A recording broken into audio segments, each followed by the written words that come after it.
Ladies and gentlemen, welcome to the Coprolites podcast. I know we're long overdue, but we're trying to take shit seriously again, so we have a full crew tonight. Last but not least, we have myself, Rock Charles, adventurer / explorer. Hey, Um, Rock Charles saves the day. yep. So I know that we've been long overdue for a podcast here, and especially since Jurassic World has been out for a few weeks now, I know a lot of you have been waiting for a review from us, because how could we not do something like that? So we've got Marty, David, Fred, and myself here tonight. We're going to be giving you guys a bunch of really cool content tonight. We'll be reviewing Jurassic World first, and then we'll be moving on to discussing some hot topics that have been coming up. First and foremost, or second and foremost, I guess, the Build-A-Better fake theropod thing that has been sweeping the internet. But before that, we'll go ahead and get right into Jurassic World. So, Jurassic World, I want to know what you guys thought about it. Who wants to voice their opinions first? Should I go first, since I'm the obvious negative one here? I don't know. I think we better just get the negativity out of the way. Yeah, let's get Marty out of the way. Wow. It's all legitimate, too. Okay, whatever you say. So give us your opinion. Oh, fuck you. I don't want to go first now. Okay. Fucking, David, I know you Mark, liked it. I know alphabetical you order. liked it. Tell me what you thought about Jurassic World. Alright, we're asking me. Yeah. Yes. Is there Great. another David here? What's fucking Fred?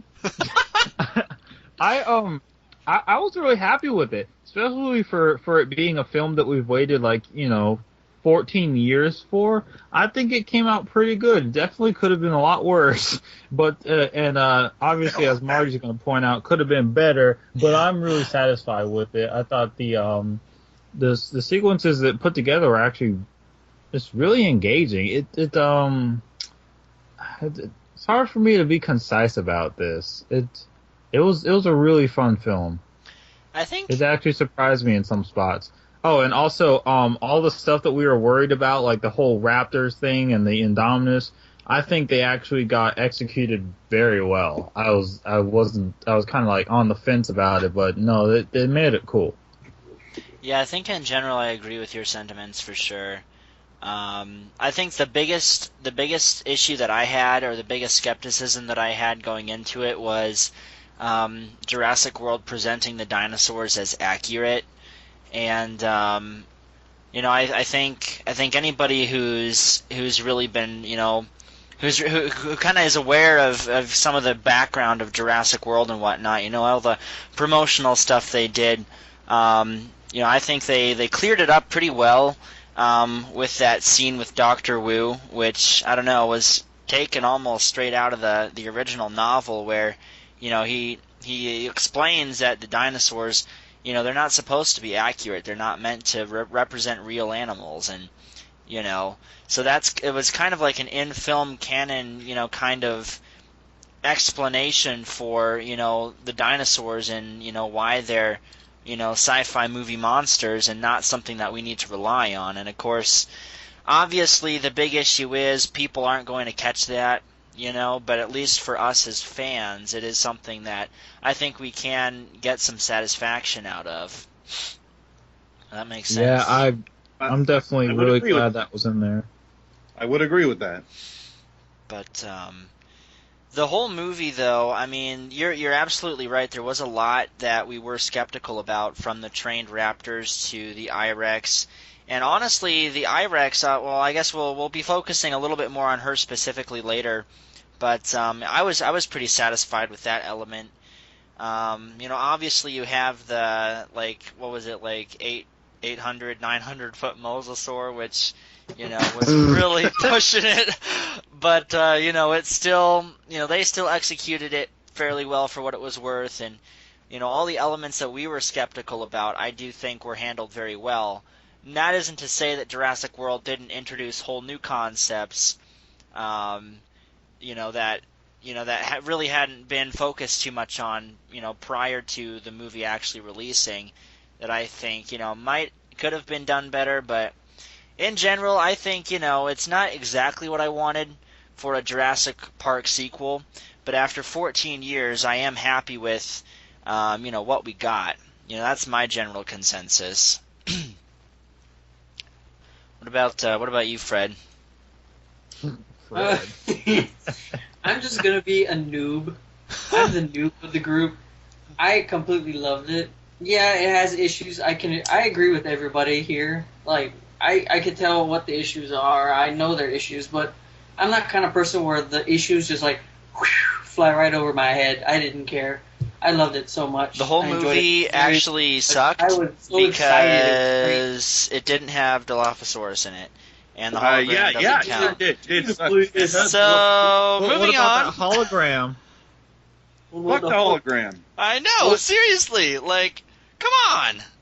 I'll mention that in my own little short review I'm going to do right here. Sure, you That's did what I thought. I feel like Marty's the one who should be heading this. He's got a whole spiel he's going to give us. Yeah. And I want to hear it. Well, is Fred done? Pretty much. I mean, I just enjoyed it. I was super excited. My legs were shaking. My whole body was shaking, actually. My legs were weak. I enjoyed the hell out of it. It was one of the most exciting things I've ever done, if not the most exciting thing I've ever seen. So far, I enjoyed it. I know it's got issues, but I enjoyed it anyway. I'm a noob. So what? Marty's turn. I am going to disagree with everything you just said. No, I'm not going to be that. No. I did love the ending. Ending was probably the highlight of the film. Which, by the way, I'm not we going to spoil predicted. it. Yeah, that was pretty funny, too. We did predict that, and that was very funny. I was like, whoa! Yeah, we will probably be letting loose a few spoilers, by the way. We'll try not to spoil the biggest parts of Jurassic World for those of you guys who have not seen it yet. But I will just leave it at that. Marty and I and all of us collectively did kind of predict the ending to Jurassic World. Almost spot on. So, yeah. Anyway, continue on. Which could be a good thing or a bad thing, and that'll be left up to you. Yeah. I think the biggest crime that this movie did for me was that it was just a giant cheese ball. And I don't think that characters, or at least characters outside of Claire and Owen, were developed enough to where I gave a shit. I still don't remember anybody's name, not even the kids. The kids I didn't care for. Speaking of the kids, why the fuck do we have to continue with this kid trend? I mean, seriously. I know... I heard somewhere it was like a Steven Spielberg kind of thing. Like, you always put children in all the danger and stuff. That's another problem. This movie panders way too much to the original Jurassic Park, where it's like, oh, yeah, they created that scene like shot for shot, and like, oh, I can tell, that's the scene from Jurassic Park. Oh, yeah, that's another scene from Jurassic Park. Oh, that's another scene from Jurassic Park. Oh, that's a helicopter scene from Jurassic Park. Come on, man. That overexposure of like, oh, we gotta remind you that this is a Jurassic Park movie. Just, I don't know. Yeah, I guess what you're saying, it was, they obviously, and the director obviously admitted, was very forward about the fact that it was supposed to be highly nostalgic. But are you saying they took that too far?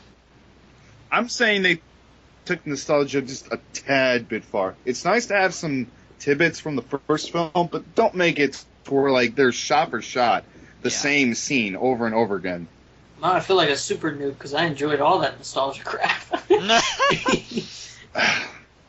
Okay, well, it's another thing that pissed me off was that there's a lot of things in the movie that just brought up and didn't explore at all, or just dropped completely, like the kid's divorce, the kid's parents' divorce. Where did that come from, and where did it go? It went nowhere. Well, it did what it was supposed to do. Actually, I've heard several people bring this up, and the point of the whole divorce was not some sort of story arc on its own or subplot. It was supposed to help bring the older brother and the younger brother closer together.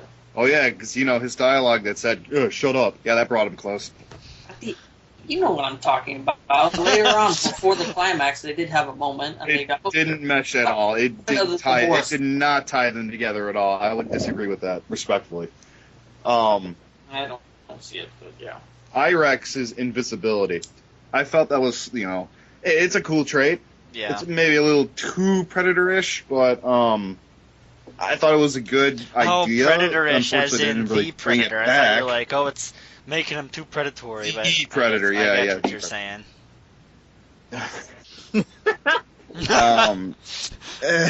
Going back to the plot points that were just brought up and never explored, I think the biggest crime this movie did was not explore the old park at all. It was just a plot point to get a car and just get the hell out of there. No juxtaposition between old and new. No exploring the old park.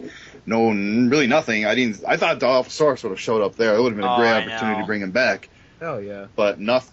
I think that was the biggest disappointment of the film overall. Yeah, going on that note, actually, I think it's kind of a shame that a lot of the movie, especially in the later half, takes place like in the miscellaneous jungle around the old park instead of taking place in the new Jurassic World. I was just about to get to that. Like, it's the same old jungle carnage. We barely get to see the park.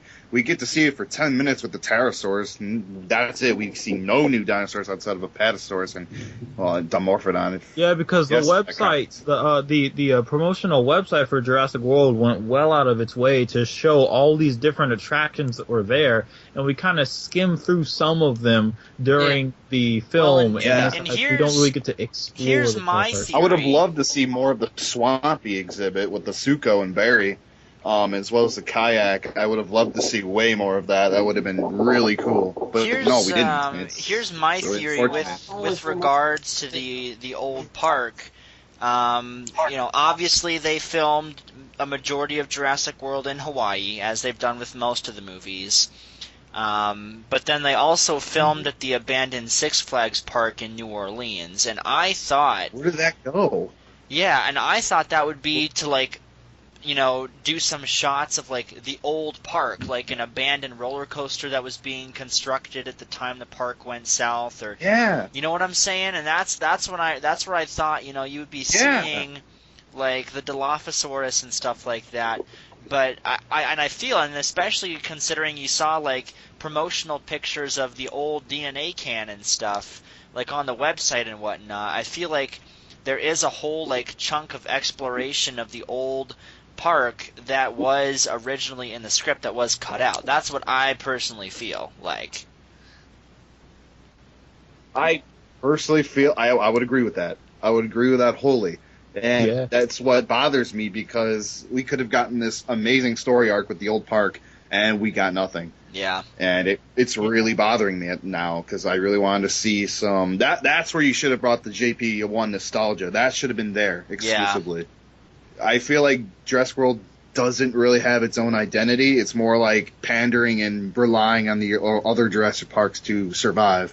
It is. It definitely is. Which, I can't really knock it for that, because it is a sequel. I mean, sequels generally... All right, I'll give you that. I mean, as a Jurassic Park film, it works. I'm a noob again, where I could care less. I mean, I enjoyed it. But the little nods here. Noob gets spit on by a Dilophosaurus. I can't say... I guess I could recommend it, just because it's a Jurassic Park sequel, but I can't recommend it on its own, because it's just okay. And I don't feel like we should be thinking, well, we shouldn't be holding films to the standard of, oh, you should just turn your brain off and go watch it. And, I agree. I agree. That's what studios here, and that's what they do. They make these shitty films, and I'm not saying Jurassic World is shitty, because it's not. I gave it a 7.3 for God's sakes. But that's just the mentality I'm just sick of. So yeah, that's my really lengthy little review, I guess. I kind of just stole everybody's time. I'm sorry. Yeah, no, it's cool, because when Marty and I were talking about Jurassic World, going back and forth a little bit, that was basically my general consensus, is that, as a movie by itself, if you're grading it, rather harshly on its own merit, it might not hold up as well as if you consider it like in the context of the series Jurassic Park, which is like that's its biggest strength but also its weakness. Like it was made to tailor towards the first film. Yes. But it's like when you look at it by itself, there's so much exposition that's missing. Because honestly, it didn't piss me off, but it did kind of irk me that there was a lot of things that they didn't tell you. Like, first of all, how the park was, like, kind of actually supported to get to the point where it was now. It's like, we know that Ronnie took over Engine. Well, actually, no, he did. Miss Ronnie. Well, you don't know because like, film doesn't tell you.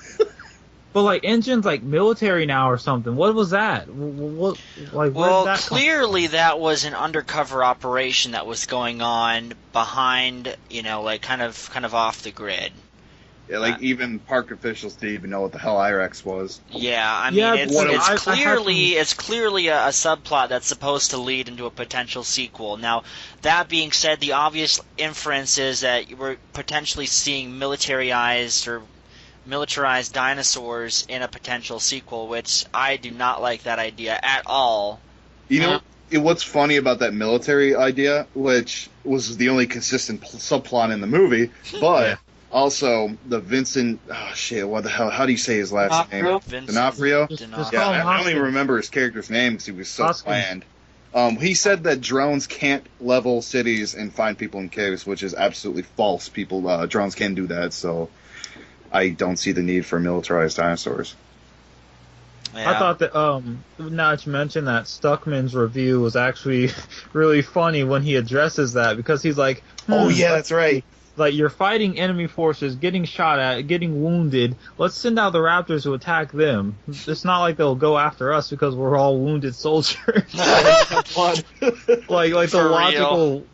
Like the logic is so janky. It's just like, that's not a good idea, guys. They're probably not even going to go after the enemy. They're just going to eat us. And I would honestly just put that on the character's own ignorance and stupidity, honestly. Yeah. As opposed to like an issue with the story or anything. Yeah. See, I don't know why they couldn't just go with like a mainland black market kind of thing. Like I'm plugging my own idea in here. Yeah. So.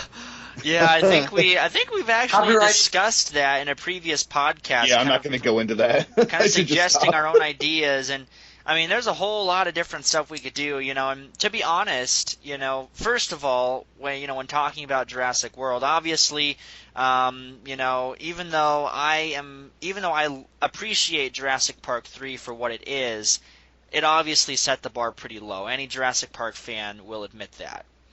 But I think a big problem with Jurassic World, and part of why it felt so empty to you, is that it kind of it ignored the last two films. Did it ignore the Lost World? Because it really did. It really did. Trevorrow said that the Lost World and Jurassic Park 3 are still canon, but the film doesn't regard it. I'm not saying that they're not canon, but Trevorrow did say that they were not relevant. To the movies. Which is, why would a park be running when there was a T-Rex that ramped through San Diego? But yeah, I mean, why did the nature reserve fall flat and John Hammond's idea of the park become more popular? Like, none of this is addressed. Like, the park is just there. I would love to know the backstory of the park. Well, because the big thing is, the other two movies focused on Isla Sorna, which obviously doesn't have any impact on Isla Nublar. Public. So it. Yeah, but at the same time, the issue is you still have this, I guess, wildlife preserve of dinosaurs running around on it. That hasn't quite been wrapped up yet, in my opinion. Especially after, Jurassic Park 3 introduced some concepts like what is InGen up to. And of course, now that we have Jurassic World, I do feel like it's a possibility some of the new dinosaurs in Jurassic Park 3 were like early concept stages or whatever for the new park. I feel like that's a possibility. Great subplot. It really would have been, and especially when you consider they had a Spinosaurus skeleton in Jurassic World's main area, you think, well, maybe that Spinosaurus was like originally designed for Jurassic World, but it was scrapped after becoming or maybe here's a good one. They thought it was a baryonyx when it was first born. That's But- a very popular fan theory. Yeah, it really is, and it's one of my favorites. But it, started developing and getting larger and more aggressive as it got older. So once they realized it was not a baryonyx, it was a Spinosaurus, they scrapped it, sent it to Site B, and started over again.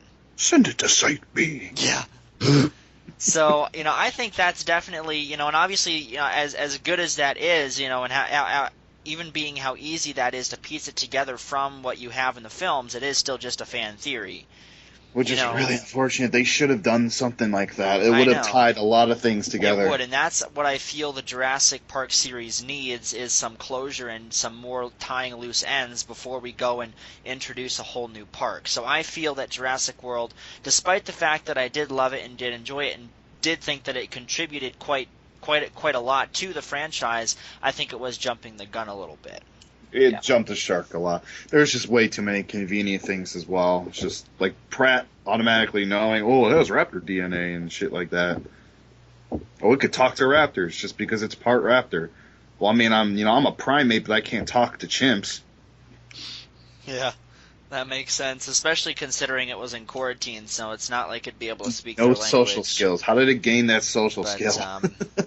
But at the same time, I'm sure you could find some kind of way to explain that. It is a little bit difficult because Jurassic Park 3 did establish that the raptors do have a definable language like cetaceans and I mean, whatnot. I could believe why it was a killing machine because it's a sociopath. Yeah, Just because it's absolutely. been isolation, but I cannot believe that. I can't believe they was able to talk those raptors out of betraying humans. Yeah. So, since nobody's addressed it yet, I have to put out my big issue with Jurassic World that stopped me from giving it a stupidly high rating, and that's the fact that there was only one animatronic dinosaur in the whole Yes. Yeah. And it makes me so mad because it was the herbivore, and they had like at least 5 different close-up shots of Indominus's face, and there was no giant animatronic. They always did that. Spinosaurus even had an animatronic that they used actually pretty well. They used it a lot in JP3, Yeah, but there was whoever no decided Indominus. not to use extra mile and actually use animatronics. It's really lazy on their part. They had all the raptors. Where were they? I know. Were they just CGI'd over and make them Yeah, look... Yes. They put them in the little muzzle that they had. You know what I'm talking about? Yeah.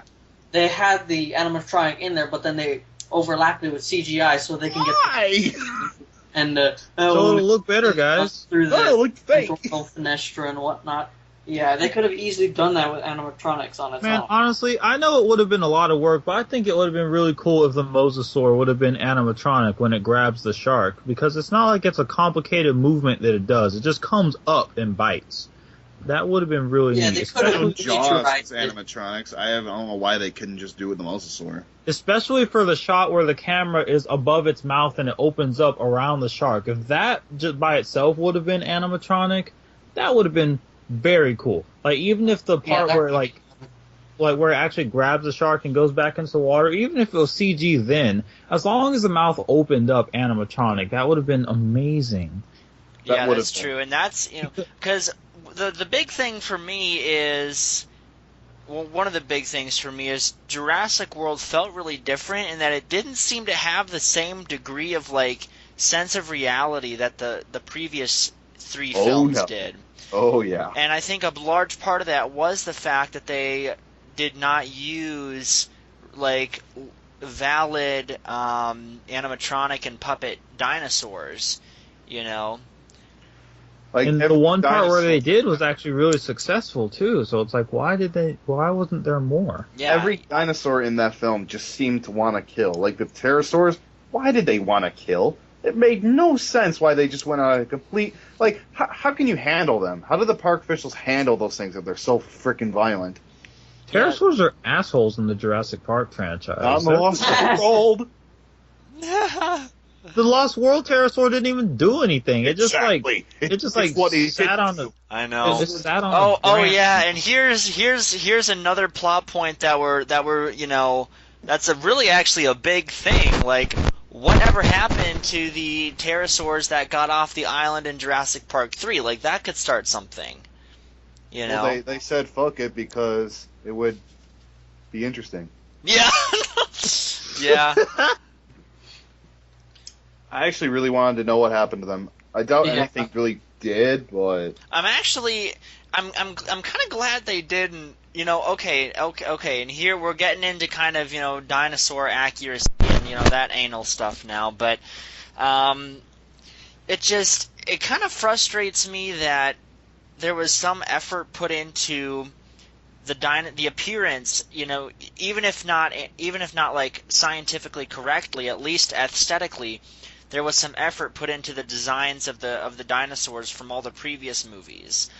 But Jurassic World, man, those pterosaurs were ugly. ugh, they weren't even nice to look at. I know, like they especially didn't. the Dimorphodon. What the fuck? I know they didn't even look cool. Like it's who designed that, you know, and who. Yeah. If you look at the concept art, they look great. They actually look like a believable pterosaur. And then you get the movie, like, what the fuck? I know. My thing is, I did like the wings of the pteranodon though. It was somewhat more accurate than before.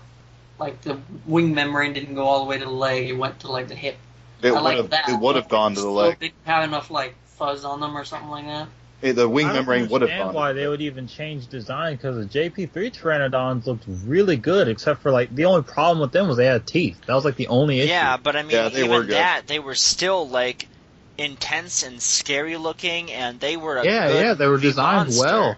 Very you know? well. And granted, my absolute favorite scene in the whole movie is when the Pteranodon takes, what was her name, the secretary, Zara. Yeah, when it grabs her and then she falls into the. Okay, I just want to say too, like every time something fell into the mosasaur pool, like when Zara fell into it. And then when okay, well that kind of spoils the ending almost, so I'm not going to go there. But when British Zara kid got wrecked. when Zara falls into the pool, the whole audience in the theater just the effect, you could feel like they knew what was coming. Everyone gasped. It was like a very intense moment, and it was a very like brutal, well executed scene, despite the fact that it was, you know, utilizing a highly inaccurate and ugly pterosaur. It still was pulled off very well. Oh, if it was someone like a character that we actually cared for, I think it would have been a way more powerful scene, because that was a very well executed death. Yeah. Yeah, and the problem I have with That has to be, in my opinion, the second most intense death in the whole franchise. The first being Eddie Carr's death in The Lost World. Oh yes. Yeah. There's nothing It's pretty much. Yeah, I think that's a very good comparison, but it's like it's almost different though, because with Eddie's death, it's like Eddie was a good guy. He was a nice guy. Well, he yeah, was and he was Yeah. the like, we central like character Eddie, that we cared and then he about. just got like wrecked. But like Red Zara, card. it's like Zara didn't even do enough for us to really get a feel of who she is. And Yeah. she just got like Exactly. bullied on screen so hard. I'm like I honestly I don't really like that part because of how it's like Zara didn't have any development. It's just like, why is she getting punished like she's the central villain here on the Exactly. screen, when like all she was trying to do was babysit because Claire's a terrible aunt. It should have been Claire.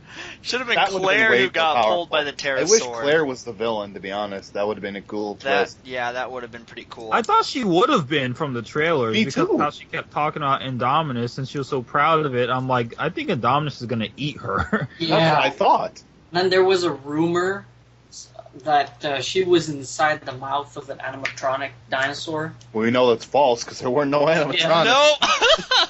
Yeah. I don't know, that Apatosaurus looked pretty hungry on its way out.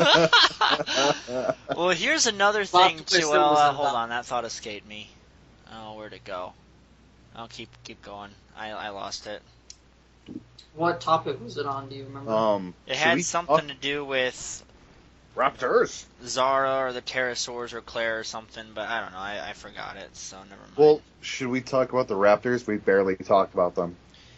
You're right. What'd you guys think about the Raptors? I think Blue had some of the better character development than any other human character. I agree. I am in love with Blue. I love Blue. Yes. Yeah, I love the Raptors. They're so awesome. Blue is my favorite character from the whole movie. I don't know, Like guys. Raptors in Indominus. general. Okay, Indominus grew Indominus. on me, but Blue. Yeah, was- Well, no, we're she- not done. Are we done with the Raptors? We're not done, are we? What? Well, I just want to say about the Raptors, I'm so glad that they weren't like tame like everyone thought they were gonna Puppy be. Because dogs. I kept getting tired of people saying like, "Oh man, Chris Pratt tames the Raptors and controls them," and it's like you see them try to eat him in the first scene. and like they're all in. those cutesy pictures of Chris Pratt like playing with the Raptors like they're his best friends. Yeah.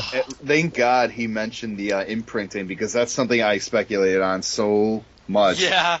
'Cause And- the My original favorite film- part was And- later in the movie before they try to send the Raptors out when the kid Gray is Yeah. asking, "Are the Raptors safe?" and he just tells them flat out, "No, Yeah. they're not."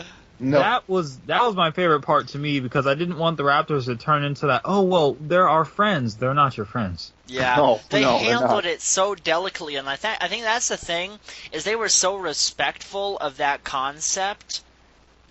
That's what made it work, because they were very respectful of it. They knew that it was a fine line between, something really good and something really bad, as in anthropomorphic bad. Yeah. yeah. Yeah, they definitely walked the line very elegantly on that. They wanted to tear freaking Owen to shreds that first scene. Yeah, they really did. Later on, too, you know. And that's why even though there is some skepticism as to how the IREX could have communicated with them, I do still like that scene because it was kind of the defining point, not just to us but to the characters in the story as well, that the Raptors really aren't tame. No. Yeah, it's just that Owen is seen as the alpha because he imprinted on them when they were juveniles. Yep. Yeah. Yeah. Which is And something that scene was the real pivotal point. Well, because something the I Raptors were able to. prayed would happen. I And that's prayed another for thing, that. too, that I don't think they really mentioned, and I wish they did, is that a lot like I said before in our last podcast, or one of our later podcasts, about Kevin Richardson being the Lion Whisperer, Owen's character was pretty much the same way, in that not only did they imprint on him, but he did study them, you know. He was studying their behavior and whatnot, so he would know little things here and there. I just wish they expanded Owen's character a bit more. Like, he was from the Navy. Why is he all of a sudden like training Raptors? Yeah. That's true. That didn't really add up. I'm not sure. Because he didn't know jack shit about the park. Because which branch of the military is it that works with dolphins? Navy. I want Marines. I have no idea. I would say probably Navy. Because if it's Navy, then that does make sense, does it not? He might have Yes, been a but dolphin trainer. He could have been, but that's such a He did huge say he jump. was from the Navy. Like, in the canon, they're as smart as primates. Raptors. Yeah. How did he go from dolphins to rabbit? I just wish they expanded that a little bit more. Yeah, it's the Navy that uses dolphins. So, Yeah. I mean, I can see the logic behind that. He was a dolphin But- trainer, and then he went into raptor training. But why, though? Like, he barely knows the park at all, and he has, like, no access to anything. So what role does he play in that park? Because he was raptor working with trainer and Hoskins, handler. kind of. Because Hoskins was trying to weaponize the Raptors, and they were trying to get them to respond and all of that stuff. That's what he was doing. I mean, I guess he's part of that little undercover plot, but because he obviously knew that Vincent's character wanted to militarize them. Yeah. I wish they explained it more, because I was walking out of the theater like, what? I don't know, it didn't make sense to me. Yeah, pretty much just like Jurassic World just had so much explaining it needed to do. And it's like it on one end of the coin, it's kind of good that they didn't, because it allowed the movie to have a pretty decent pace to it, and it would get to the point and do the things it needed to do. But it would just leave you with so many questions at the end. Yeah. It would just be like, why is this? Why does this even exist? Like all this stuff that just happened, and it's just like, this doesn't really make sense logically. No. because my friends were breaking it down and they were saying that what we ended up coming up with my friends was that it's like pretty much the entire Jurassic World thing was a huge field test. Like Indominus was made for the military from the beginning, which is why it had all the camouflage abilities and the infrared crap going on. That it's like, why would it need that if it's a park attraction? And then it's like it's like they were, and I don't know if you guys noticed, probably did, but Indominus was like near indestructible. Like it was getting shot with shotguns and stuff. And rocket launcher. Of course, consider. Well, okay, bouncing never mind. I was gonna say that Dr. Wu made it seem like he didn't or realize all it was capable of, but then he was in cahoots with the military guys, so he could be kind of playing himself stupid, Well, just to kind of get out of it. I think it's a mix of both, because like when Masrani was telling Wu that it was able to hide from the infrared cameras, he actually didn't know that it could do that. Like the way he was responded. Oh, that's true. You're right.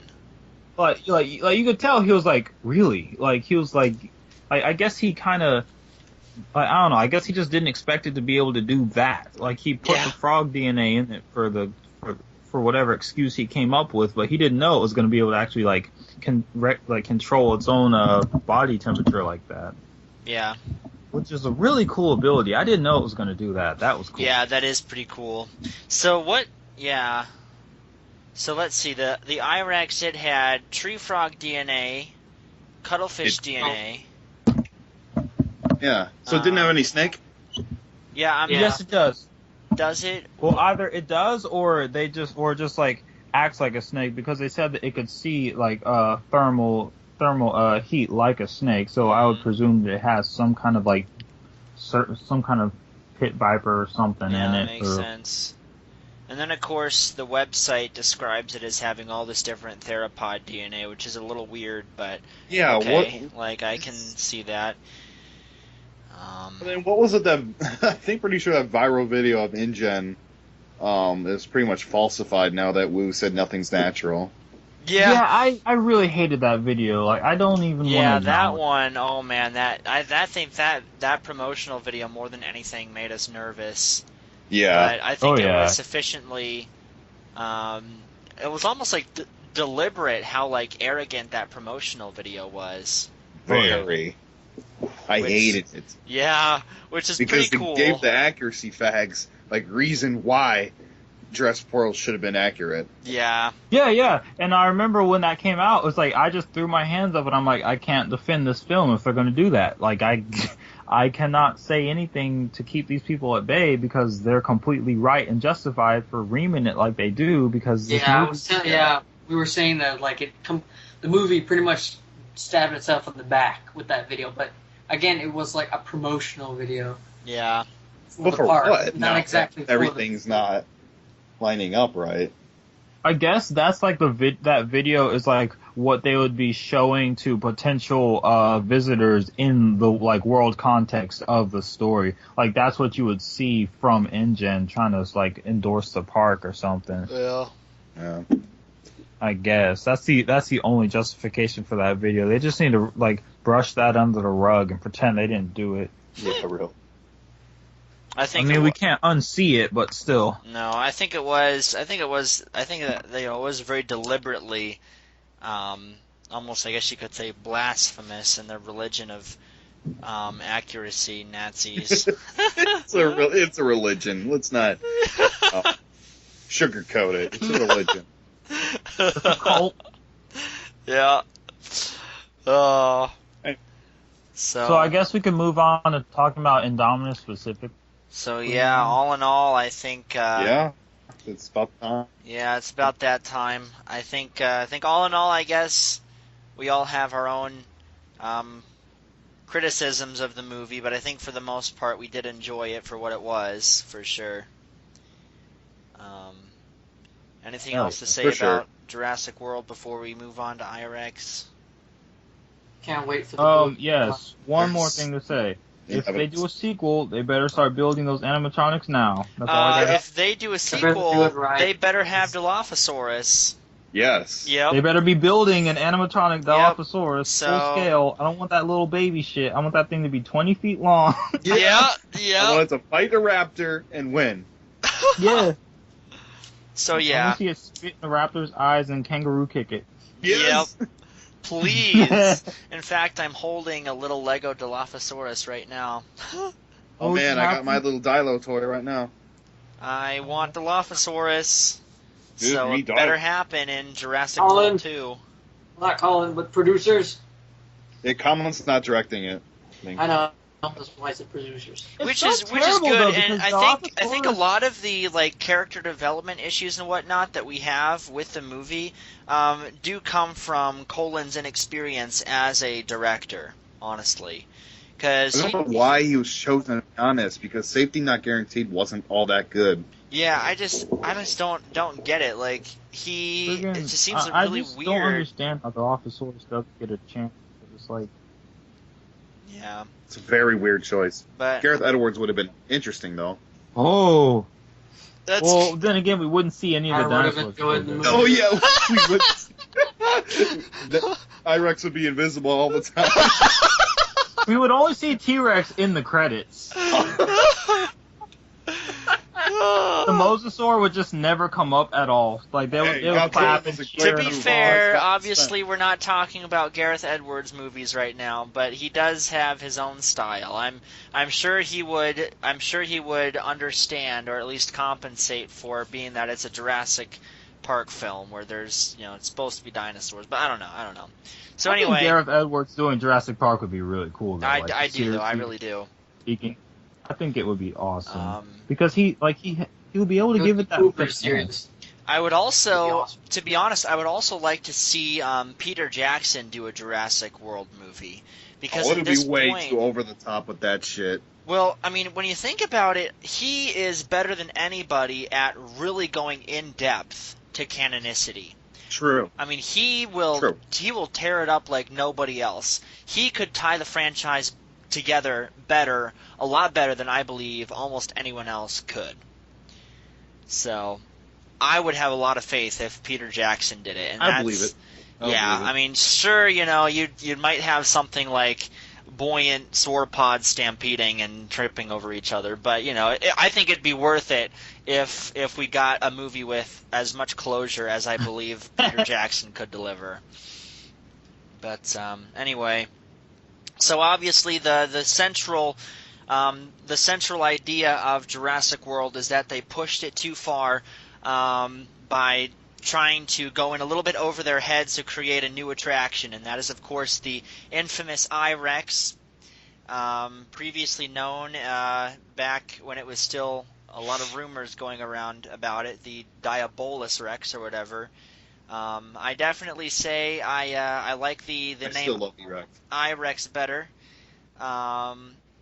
But yeah, obviously, if anyone has, followed up, with any of our previous podcasts, all of us at some point or another have come into it with extreme skepticism over this new fictional dinosaur, which, of course, all the dinosaurs in Jurassic World are fictional, but this one in particular was such a leap.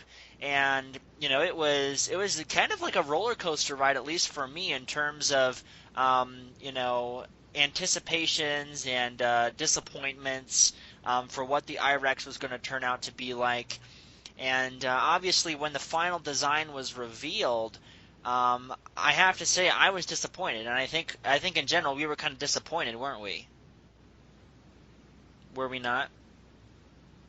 Yes, we were. Yeah. It's kind of grew on me, though.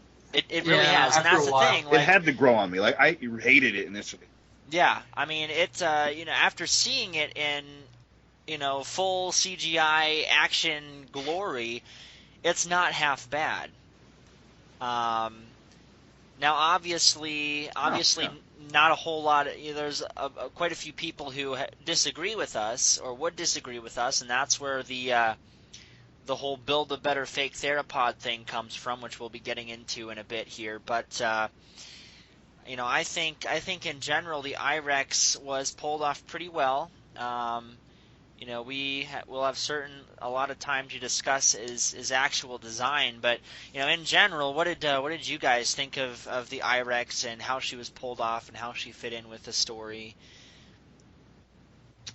I'm very pleased with how I-Rex came out. The execution of her intelligence was like, it didn't surprise us because the trailers just gave away so much of it that it wasn't surprising, but it was still pretty genuinely scary to just contemplate this animal that would have the sort of like almost rational ability to think the way it could, like pulling the tracker out. I don't know if you guys noticed, but it had this scar on its shoulder the entire movie. I think that was where the tracker was put, which is a really weird place to put a tracker. Why'd you put it in the shoulder? But whatever. That was a little detail I noticed that was consistent throughout the film.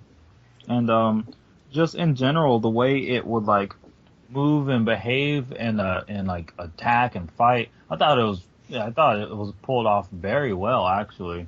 Because I've heard some people say that Indominus didn't really act like an animal, and to that I can kind of agree, and it kind of has to not do that because of the movie. Otherwise, it would be like laying around and, like sleeping and shit. Nobody wants to watch that. Yeah, but, I agree. Like, the whole part of it being a villain was that it was not just an animal.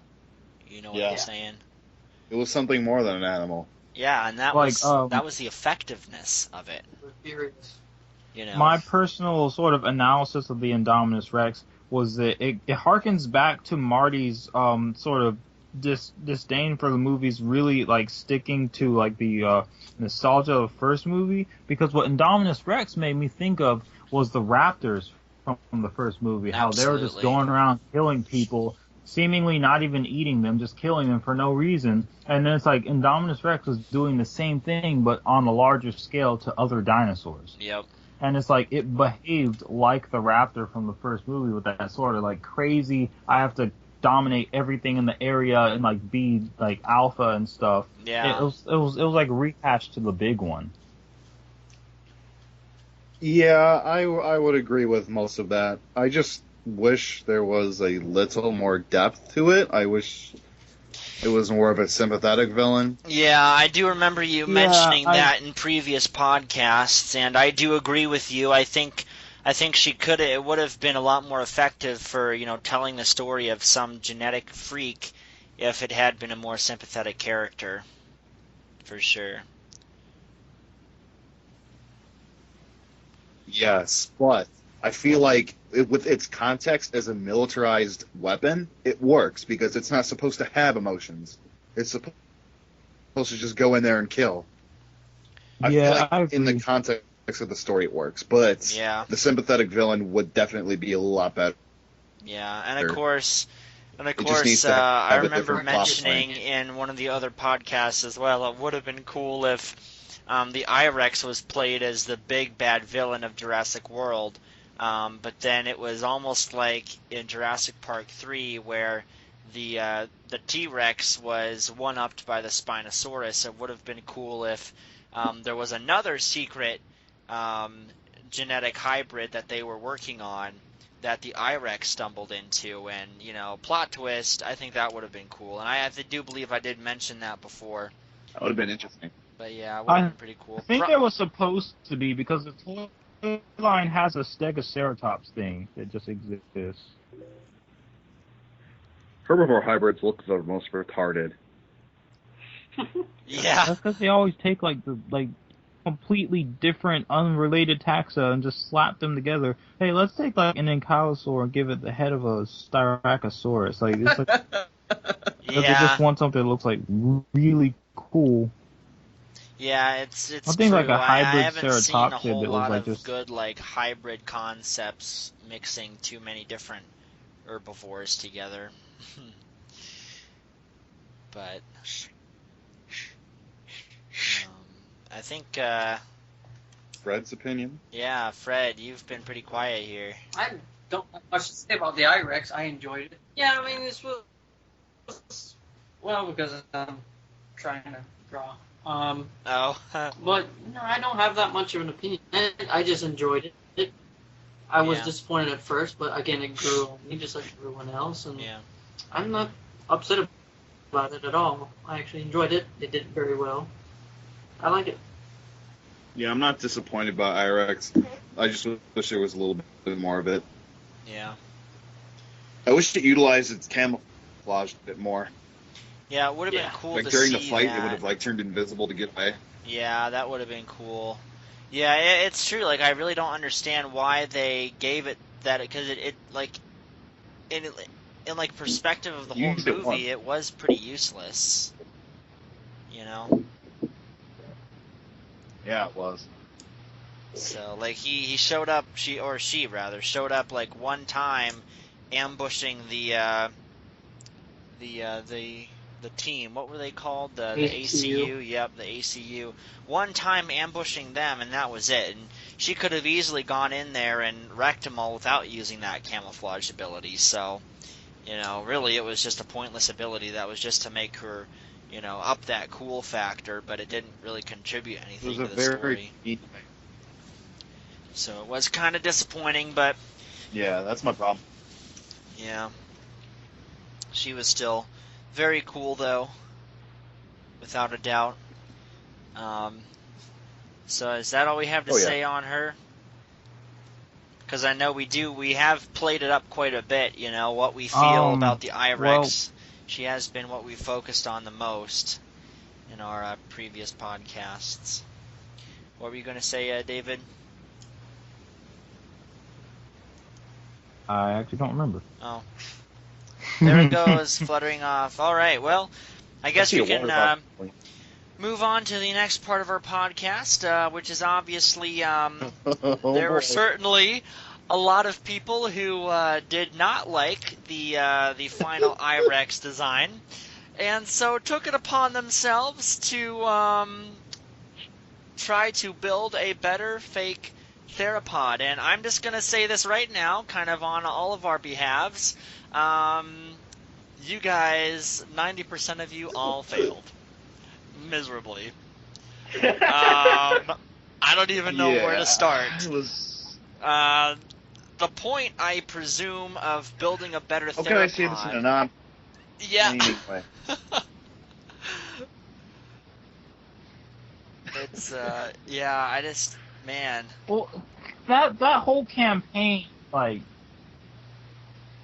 The whole It- campaign just misses the point. Yeah. I don't think there is a point though, because there's some of them that like you could tell are blatantly jokes, like they're not taking it seriously. So it's like, what's the point of even doing the thing if it's like you're supposed to make something that's supposed to be a better movie character than Indominus, and then you see like these like chicken things. It's like for real, like Yeah. Like, are you it's gonna just, take it seriously? Oh, it's terrible. Not Like, pointing any fingers, but there are a lot of ridiculous ones out there. yeah, sorry guys, like but they weren't taking it seriously. Oh, yeah. It wasn't very hard to pick. It really wasn't. We actually picked 3 of our favorite designs, which we'll be showing in a minute here. Among the different Build the Better Theropod selections, and like Marty said, it was not hard to narrow it down to a few contenders. To give them the credit, though, these 3 are pretty nice. Yes. yeah, like they're actually really cool They are, and the majority. because they were actually taking it seriously. Yeah, the majority of the other submissions, they set the bar pretty low in terms of just, the whole thing was looking for, a better, more creative, more aesthetically pleasing, more scary alternative to the IREX.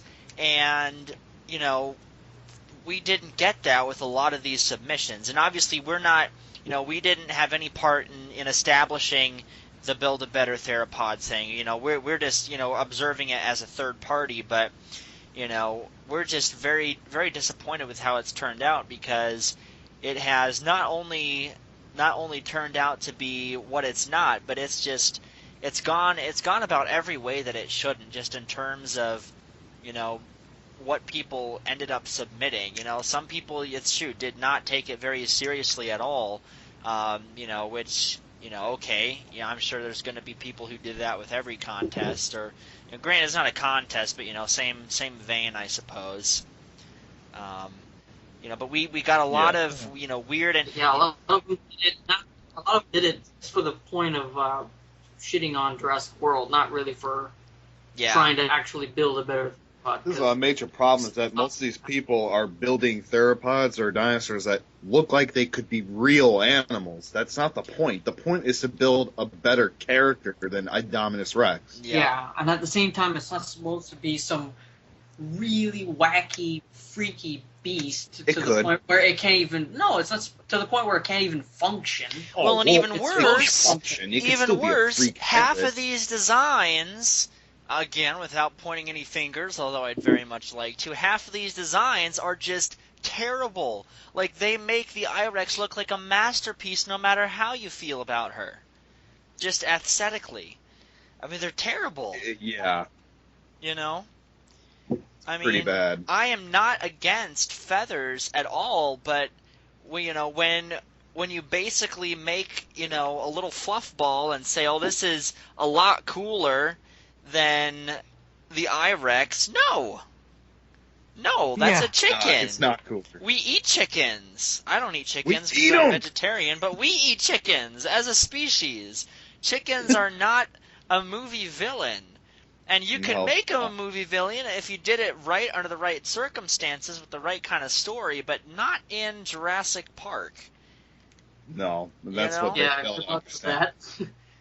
So should we go ahead and list off and show the ones that we did like? Yes, let's go ahead and do that. I do have them pulled up here, so I'll send them to you guys so we can go ahead and visually review them here. But let's see. So we picked 3 designs that we actually liked from the selection we had of the Build a Better Theropod campaign. And in third place, we went with what was this one? What was his name? Nick Grabow? Was that his name? I believe so. Yes. Yeah. Grabow? Mr. Nick. Mr. Nicky. Mr. Nick. Mr. Nick. Mr. Nick. Oh, there we go. Sending it to you guys now. Nick the top. I'm sure we'll be putting it on the podcast. You guys will be able to see it as well. Mr. Nick drew this very interesting I-Rex. I think this might have been back when it was still considered. Yeah, it was Rex. Yeah, because this is actually fairly old, but I think he kind of resubmitted it for the Build a Better Theropod. But the reason we liked this design is because it blended the elements of what made the I-Rex very well. You can obviously see some snake in there with some obvious velociraptor inspiration. I'm sure the thing can camouflage like a cuttlefish. So it blended, and it does kind of remind me of a lot of the designs that we personally did back when we were speculating what it would finally look like. Yeah. So David's special. Yeah, it's kind of in line with what we were thinking, and I think just even the design itself, not just the concept, works really well as a Jurassic Park character. So we really appreciated this design, and it does fit the role really well, and that's what we're obviously looking for. You guys have anything to say about it? I really like its skull design. You like its what? I really like its skull design. Skull design, because it looks like a mix between a Varanid, like a monitor, and a snake. Yeah, the skull design does. It also has kind of these knobs and horns on it too. Yeah, you can see a lot of different inspiration there, and I also like the thickness of the throat. It looks very snake-like. Yes. Yeah. And then you got the fangs, so obviously. I definitely agree with Marty. It looks very monitor-like because it has that thickness. It looks like it's maybe puffed up with air or something. Yeah, it does. So yeah, I would agree. It's a really thick, intimidating design. And what I like about it too is it's lanky. And being that it's, part snake, Yes. it the lankiness does work really well. Because the one thing that that about the official IREX design that I do think could have really been improved on is that it was a bit chunky, which I think, it would have been a little bit scarier, I suppose, if it was more on the lanky side. I think that might even be a part of what made the Raptors so scary originally. They're so lanky and gangly. I think just the lankiness of this design really contributes to how effective it is as a monster. So. Yeah. I agree. Yes.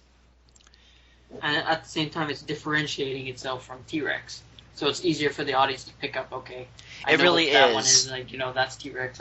Yeah, because you can tell just by how lanky it is, even just looking at it as a thumbnail, that it's definitely not T-Rex or anything like T-Rex, especially with those larger arms, which is obviously something that the official IREX design incorporated as well. But this one does it equally as well, if not better, in my opinion. So, you guys have anything else to say about this one? No. I really like the tail on it. The tail looks like it would be a very effective weapon. Yeah. Which we saw the Indominus use its tail a lot in the film, but it's like, its tail was pretty thick and kind of on the stubby side, so it's like, if it would have had a long tail like that, it would have been really able to take advantage of utilizing it as a weapon. Yeah, that tail there With a looks lot like more it could accuracy, do some too. serious damage. For sure. Yeah. So very That's a lot impressed with this design overall. Is that watercolors too? It looks like a watercolor painting, which is pretty cool. Yeah, probably mixed with like ink pen drawing, maybe some color pencil here and there. Yeah, that's what it looks like. Yeah. So great. I mixed media. always have respect for people who know their way around a brush, because I am by no means a traditional painter. When I put a brush in my hands, and I'm gonna make it 10 times worse. So overall, Same. yeah. But all right. So I guess we'll move on to our second place, which is none other than one of Mark Witton's submissions. So it's loading up for you guys there. Now I don't know if he actually gave this thing a Mr. name. But this design nevertheless. I don't remember. I don't think so. Yeah, no. But this design nevertheless has some serious scare factor to it. There's a lot of things I like about this design. Even though it has feathers, it does still seem to look very Jurassic Park-ish, if that makes sense. It just seems to be able to fit that theme really well. Doesn't look like something that would be out of place in the Jurassic Park franchise. I think probably one of the most effective features about it is that weird, elongated beak-like snout, and just you just look at that thing and it looks like it could mess you up, and it's just It just looks very. I'm sorry. Go on. Yeah, just a very creepy looking design, and the creep factor is what really gives it a win. Yeah, I was actually just about to mention that. I really like Yeah. how eerie it looks, especially in black and white. Yeah, man. I mean, the Like, black. it doesn't I look definitely. natural. The black and white, style of the illustration itself does kind of give you a hint of what you'd expect to see from like a night scene, like a scene that takes place at nighttime. Like imagine this in the scene where the raptors are hunting it. Oh man, that would be good. Yeah, So I can. I almost just, imagine this thing was like silent sort of Yeah. assassin. Yeah, that's the thing too. Because Like, because it's very clearly a large dinosaur, but it does look like it would be quite stealthy. yeah, it looks large and It'll also also very blend in. stealthy. I mean, that is, very, very efficient. Then of course, we're looking at a design that makes feathers work. That's the other important thing. Because a lot of the other designs, like we've been saying, they don't really try to make it look like a movie monster. They try to make something really just, like Fred said, to shit on Jurassic World, and make something deliberately stupid Yeah. even. But this is a very effective design. Would make even our previous, third place one give it a run for its money. I could see that being pretty, and you could even imagine that beak itself being used as a weapon. Like jutting itself into like the softer like side of another animal or something, using it to like spear one of the raptors or something. Man, that'd be intense. One of the people. Yeah. I just think it's an overall creepy looking design. I like it. I like how it's a motionless face. It's just like it almost yeah, has. I really like it. Yeah, it has a really like macabre factor to it. Yeah, very mysterious. Like, and that's what I feel like you really want with a weird fictional dinosaur. Is like a real mystery factor. Like, what am I looking at? What is this thing? What is it thinking beneath that emotionless, dark face? And then of course you have the interesting little like, and it's good to make something it's scary but also very distinct.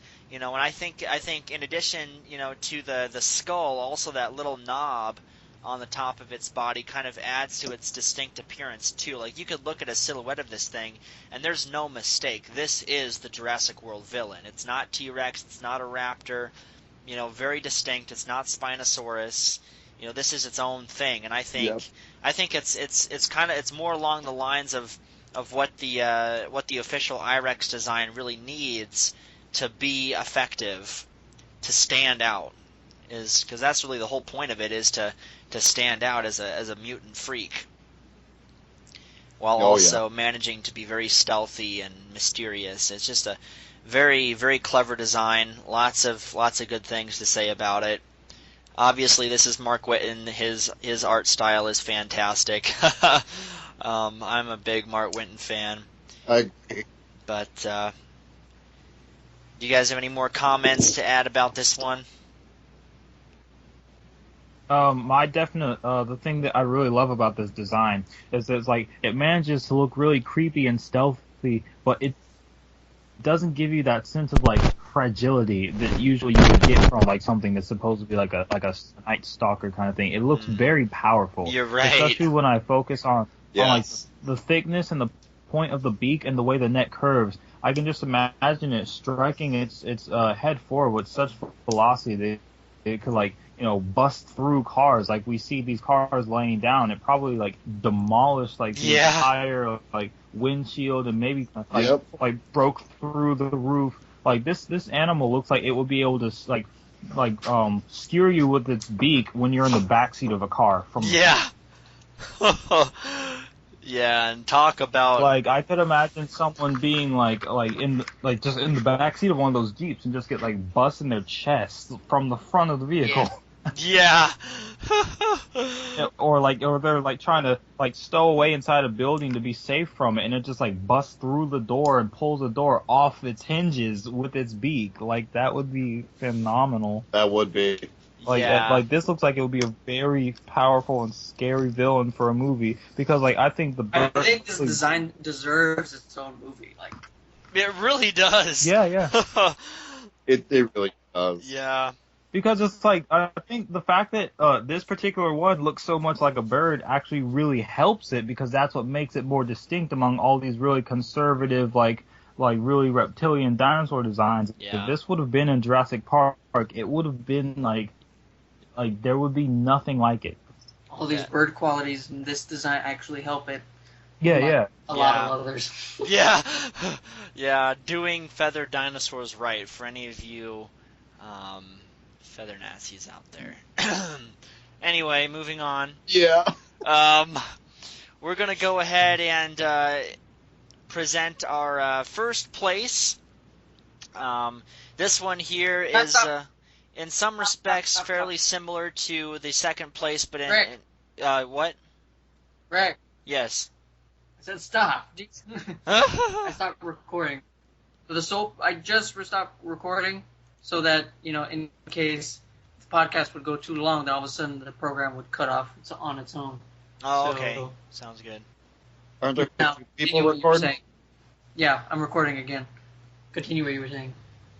Okay, so without further ado, we're going to present our our first place rather, and in some respects, this one is very similar to the second place, and in other respects, it's a little bit different. So we have the so-called Quilled Slasher by Alexander Lovegrove. And I'll pull that for you guys there. And obviously, we'll have links to all of these in our video description, so you can go check them out and the artists for yourselves. So this design, the Quilled Slasher, there are a number of things that I like about this design that I think puts it in first place. Yeah. With the whole, I think it was, we narrowed it down to like 6 finalists that we had to choose from, and this one I think from the beginning was a winner because. Again, this is another case of doing a scary feathered dinosaur right. Being that it's called the Quilled Slasher, you can make an inference that it has some really like deadly abilities having something to do with the quills on its tail as well as those claws on its hands. And obviously, it looks like almost like some kind of Tyrannosaur hybrid between like a Megaraptor and Alioramus or something like that. Got a lot of really unique features about it that makes it very distinct. And I can just see, and you can obviously looking at it and tell, like, I don't know, kind of the perspective is kind of odd, just the drawing itself. So you can't really tell how like far away it is in comparison to the cyclist in the front there, but he doesn't look quite as big as the other two do. But he certainly makes up for that with a set of really deadly claws there that are obviously like his mainstay, where you can see him just doing some absolute damage, wrecking with those claws, like going up to a vehicle and just shredding it apart, ripping off the doors and everything just with those claws, maybe using his feet to kind of help balance himself, get some pressure on. It just seems like a very like versatile and also very energetic, and energetic is just scary when you're talking about a psychopath monster. Very energetic killer, and this looks like something I would be driving away from this thing. I would be zooming, man. I wouldn't stay 2 minutes and look at this thing. So what do you guys think about it? I think the strongest thing that this thing has going for it is that it looks like a very powerful and not beautiful animal. It doesn't look like a typical feathered dinosaur. Yeah. It has quills on its tail that could possibly use like a porcupine. Yeah. It has giant claws and very downy feathers that are just gnarly. Yeah. And of course the face. I don't know about you, but I view it more like a megalosauroid and a ceratosaur mix. I can see that. I can actually see that. I have to give credit to him for doing the feathers right, as you said. Yeah. Yeah. It's not fluffy. This is more of a woolly, real gnarly kind of animal. This is a two-legged bear. At the same time, it's not doesn't have. And at the same time, the feathers aren't so long to where it looks like a mop. Yeah. It's actually perfect. It's got the perfect length of feathers on it. Yeah. Yeah. And I think one of the other big contributing factors that made this claim first place in our minds too is that of even just our 3 finalists, this one does look just the most Jurassic Park in appearance. Because the coloration, first of all, it's not too flashy. And a lot of the Jurassic Park dinosaurs have very subtle coloration, so that really helps. And then just the general appearance of it, it seems very Jurassic Parky, and it's also very conservative too. It's a lot more conservative than our third place, which had some very obvious serpentine inspiration from. But this one's very conservative. If it does have some abilities like camouflage or whatnot, they're not readily apparent. Just a very conservative design, but yet with its, a few distinct features here and there that really make it stand out. Most notably, obviously, the quills, the claws, and also the crest on its snout there. So overall, definitely one of the most effective designs in my opinion, and I can just see this thing being a terrifying movie monster. And then I credit obviously to the artist as well, who depicted it in such an action pose. I mean, you can just almost see this thing in full action. So definitely Imagine- a worthy first place. Imagine its scream, Oh like my the gosh! Dilophosaurus from Walking When Dinosaurs Roamed America. Yes! Oh, I can imagine this I thing think, like, making a- some absolutely gruesome sounds. Like a heavy metal scream. Oh, I know. That would be Oh, fantastic. I can just cannot hear it. unhear it now. Yeah. Yeah. Oh my gosh. Way like puts We other- mentioned the artist, right? Yeah. Okay. Because I actually Well, did like kudos. the official IREX's roar. And it was meant to sound Yeah, almost I like can't a jet remember it. engine. It was a very powerful, very cool sound. But I also do have a respect for the more high-pitched, screaming kind of sounds, which are also very eerie in their own right. And I can imagine this creature producing a sound kind of like that, just screaming at you as it's chasing you down. You know, screaming, just ready to just tear you up. Oh, Yeah, terrifying. that's what I imagined when I first saw it. Yeah, terrifying. Boy, that Even the way it's posed and everything, the way the artist made it, I could see this thing being like more than IREX, something that actually wants to kill for sport. Yeah. I could see this one actually like taking pleasure in scaring the crap out of you. yeah. Then taking its time and torturing, Oh killing my you. gosh, I can see that too. Movie. Why we want a movie? Playing Oh, with your organs while it just like watches. so I you just, know. like, die. You're It- still alive. like it when just is starts mangling eating you with those claws, and then it looks up for a second because it hears a bird chirping, just letting you sit there, and then it goes back to mangling you, just doing its own animalistic thing. Whew, what a Oh, God. freak! Wait a minute.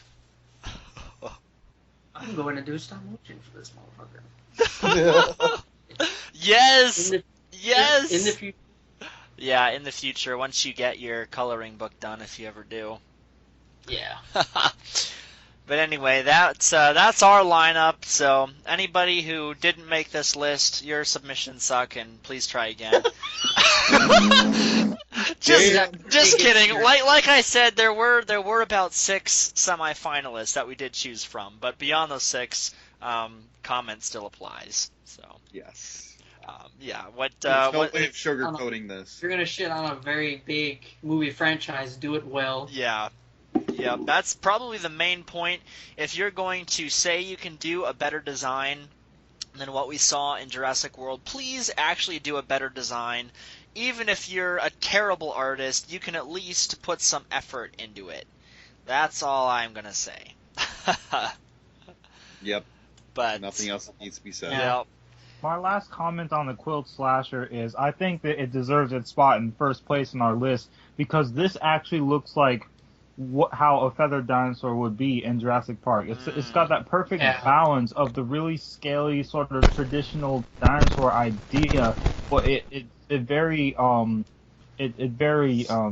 introduces the feathers in a way that's not just like abrupt. Yeah. Like it beats Witton's out in that it still has that classic Jurassic dinosaur feel to it, while Mark Witton's is very more heavily bird influenced. I would rather see the Quilt Slasher in a Jurassic World and then Mark Witton's dinosaur in a sequel to Jurassic World. Because by then we're already used to seeing cool, badass dinosaurs with feathers, so then we could take to the next level and add more bird features once we like sort of test the waters with this thing. Because its face is definitely my favorite part because I love that he used the Aluramus crest and it has enough scales on its face to where it's like still very clearly like the classic idea of a dinosaur. Yeah, but it's not so much of a feathers departure. In a very tactful way. It kind of eases you into that and like lets you accept the idea that feathers can be really badass on a dinosaur. Yeah. Yeah. Yeah, I definitely can see that. Done. So those were So I just wanted to. those were the diamonds in the rough. So, congratulations, you guys, for those of you who actually know how to design a cool-looking movie monster, and also dinosaur. That being said, we've got our own treats for you. We actually, all of us but Fred, who sucks, took it upon ourselves to design our own our own fictional theropods, what we think would be a better fake theropod. So we most of us have our own contributions to make. We actually have. I thought, oh, Hold on, Fred. You chopped there's out two there. images for all of you, right? Yeah. There's 2 images from me. I don't know about everyone else.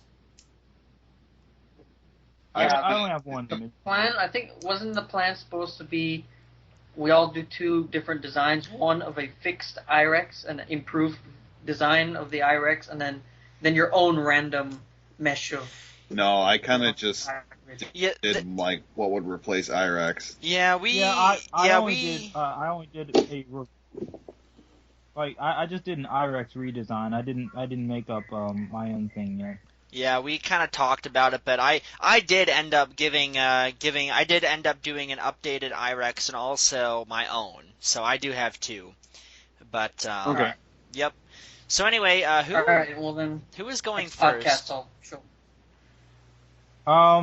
I guess we could get mine out of the way first because mine is very clearly a Indominus Rex redesign. I personally like to call it Diabolus Rex just because I want it to feel different. Because Yeah. This looks motherfucker. But we could do mine first because it's going to be very close to things we've seen before. So we should save the more surprising ones for later. Okay. For sure. And by the way, everyone who's Dude, listening, I did a new link. we I have did? not we have not revealed these to each other beforehand. So this is the first time we're revealing these to each other. So we're going to be as surprised as you are. And here it is, the link. I'm Ooh. clicking on it. I like it. It's I loading. like it. Taking I forever haven't to seen it load. yet. Oh god, here it comes. Oh shit! I actually really like it. It's not loading Good. yet. It's getting there. It's actually raining I love outside. I don't even know how I have internet right now. I'm glad. It's getting there. Okay, I'm starting to see some. Greg, could you possibly like isolate it so you could I'm like trying got to it? do that. It'll be Yeah. like 15 minutes before it actually loads. Yeah. Oh. Oh, here we go. Is that another link?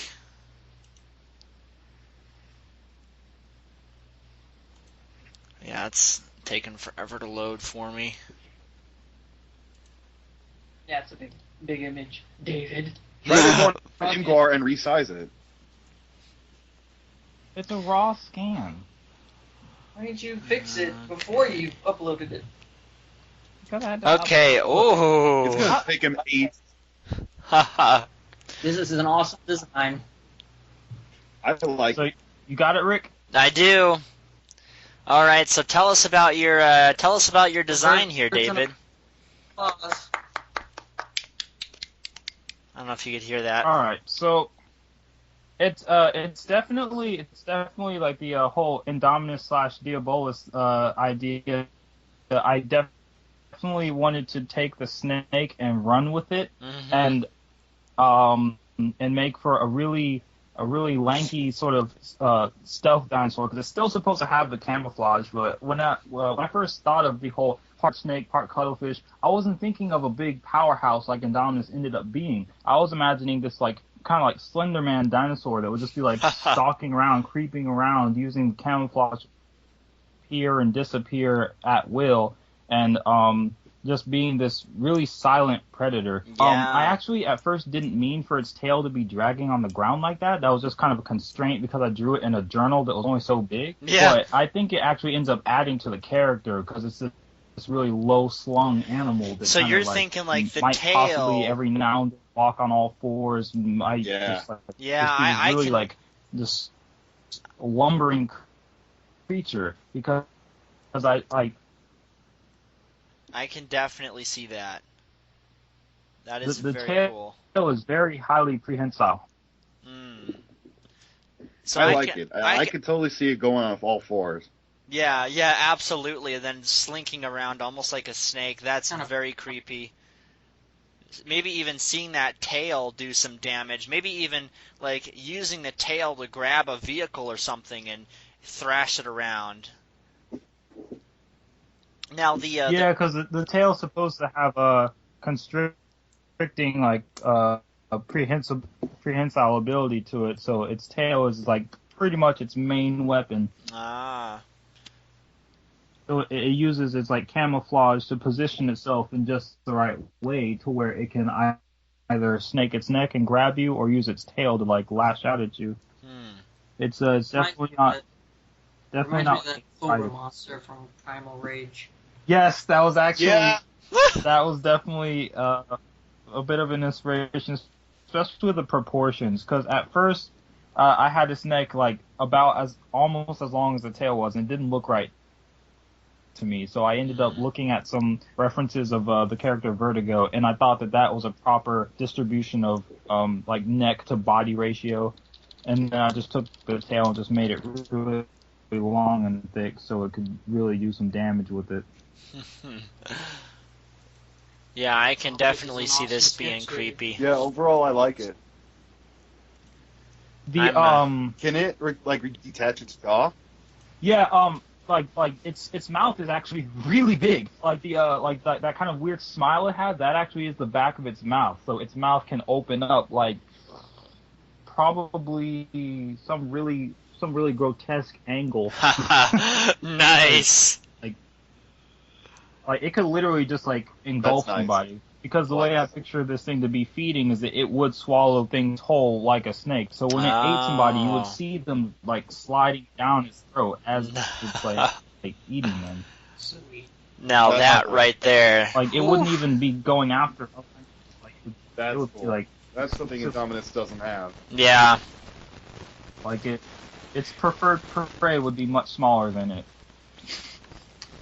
That's true, and that is actually a pretty cool like thing too, because you'd think of something like the Irex being a predator of large animals, but this one is more like a mid-sized predator, so it would be going for human-sized prey, which, being as big as it is, that just ups the creep factor a whole lot. Like, this thing isn't just big, but it eats things your size. That's terrifying. Yeah. Yep.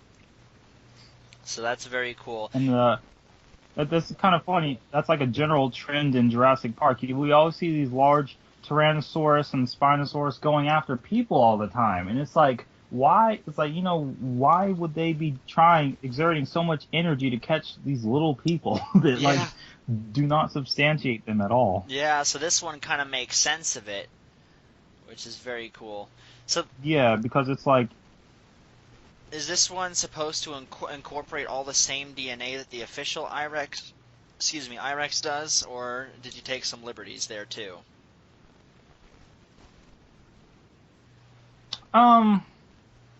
It's pretty much the same. Like I didn't really reach for any kind of like distinctly raptor features. Like the way I did the claws, it almost looks like it's part Spinosaurus or something. Like it doesn't feel like it's kind of got the lanky arms of a raptor, but I didn't really get specific in what particular dinosaur it was made out of. Besides, like I was trying to get a sort of Tyrannosaur mixed with snake head going on, but other than that. And plus, I was just having fun with the quills, because I noticed how Indominus had like some, but they looked really just kind of like tacked on and out of place. So I wanted to really take that quill idea and make that like its primary integument. Oh yeah. I agree. Now the quills themselves, is there anything that they could potentially be capable of? Are they potentially sharp, or are they more just for aesthetics? What was the kind of behind the quills? How you added those on? The idea was definitely aesthetic mostly, but looking at especially how it's so fortified around the neck, I think they would actually be sharp and would be like pretty good for protection because they're all over its back too, so raptors can't really just jump on it willy-nilly. Yeah, yeah. So it's like it's definitely got its defenses. I can see that. Very cool. Well, overall, pretty I like- awesome design. Anything else you guys have to say about it? Nope. No, I like it. Awesome. Yeah. I don't know what to say. I Yeah, had fun. Anything lanky and snake-like, I can get behind. Very cool. Oh, yeah. I also like how the eye is more forward-facing on its skull. That kind of adds to the snake factor, and that is something that I like to do a lot too. Which Yeah. is a very, very good design choice in my opinion. I really like it. That does also kind of add to it. So anyway, so is that the only one you had, right? Yeah, David? Yep. So that's okay. So I guess we yeah, that's the only one. I guess we're moving on to mine then, and then Marty's last. Yep. Okay. All right. Let me pull these up here. Image link. Hopefully this works. I've never used Imgur before, however you guys say Imgur. Immature. Get out of here. doesn't even have a tie. Okay. Here. So anyway, moving on. This first design here is supposed to be kind of an amended IREX design. It does incorporate all of the same genetic material that the official IREX does, including all of the dinosaurs that were listed on the website. So it does have T-Rex, Raptor, Carnotaurus, Rugops, Majungasaurus, Carcharodontosaurus, snake, tree frog, whatever else there was, cuttlefish, all those. So this is my best attempt at kind of blending all those together as seamlessly as possible. So there you guys go. Oh man, let's see this shit. Oh. Well, don't say shit until I see it. Holy shit! I fucking love it. Holy crap. Shit. That looks amazing. Holy cow. Those Wow. teeth. I really like the face on that. Yeah. And the teeth are intended to be retractable, by the way, so they don't stick out awkwardly like that all the time. Yeah, Yes. I love that. Continue hide this anymore. I love its lankiness. Like Yeah. it's very streamlined. yeah, I that's love how the head is super small or anything. and it love was, how yeah, and it was also it's all intended. It The was head also kind of looks like mine, except minus horn. It was also intended to be even a little bit larger than the IREX itself, or the official IREX. So you'll notice I did give it that more, the more pillar-like design with its feet there to kind of make it look like a larger animal. But at the same time giving it Yeah, I those like really lanky proportions to make it just look really unnatural. I was really going for unnatural yet natural at the same time, kind of a contradiction of itself. you nailed it. I feel like it's an effective design. Well, that's The good to arms hear. are really creepy. Yes, the arms are good. Yeah, I designed those specifically so that they'd like reach out and almost like they're like, I don't know if you can imagine like the hand of like the alien or something, kind of like that, just really Yeah. creepy, reaching out at you kind of thing. I Yeah. like this pose. I think that's my favorite part, the pose, because it's you put the legs, pose the legs in a way that's very pleasing to look at. It's Yeah. very elegant at the same time. Very Like the pleasing head, legs. it's not up roaring. It's more kind of got his head and its neck kind of retracted a Yeah. little bit. More of a threatening. I fucking love it. And then I don't know if you guys noticed, awesome. but Guys, the fuck. obviously the more to the cuttlefish DNA is more just for the camouflage, but I also incorporated the cuttlefish in its eye. The eye is designed after that of a cuttlefish, so I thought that would kind of add to its uniqueness as Yeah, well. I see it. That's nice. I love it. Yeah. So that's Very the cool. that's the IREX. Do you guys have anything else to say about that one? No, I like It's it. so good. I know what to say. It's gonna be even more so with Marty's that's next, but like, I don't even feel like drawing mine again. Looking at mine, like it's all kind of sketchy right now, so I'm like, fuck that. I'm not gonna do mine again. Oh, come on.